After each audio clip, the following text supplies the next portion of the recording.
നമുക്ക് നല്ലൊരു പച്ചടി വെച്ചാലോ? ആദ്യം ഒരു പാൻ അടുപ്പ് വയ്ക്കാം. എന്നിട്ട് കുറച്ച് ഇഞ്ചി, അപ്പോഴത്തേക്ക് എൻ്റെ ചാനലൊന്ന് ലൈക്കും സബ്സ്ക്രൈബും, ഇഞ്ചിയും പച്ചമുളകും അരിഞ്ഞത് അതും ഇട്ട് കൊടുക്കാം.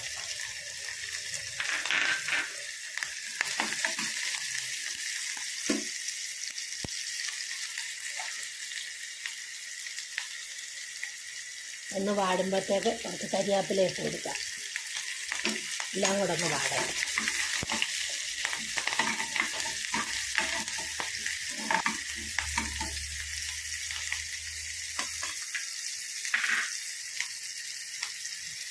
എന്നിട്ട് നമുക്ക് കുറച്ച് മുന്തിരിങ്ങ ഇതിനൊരു പുളിയാണ്, മധുരമല്ല പുളിയാണ്. അപ്പം നമുക്കൊരു പച്ചടി വെച്ചാലോ എന്ന് വിചാരിച്ച് ഞാൻ എന്നിട്ട്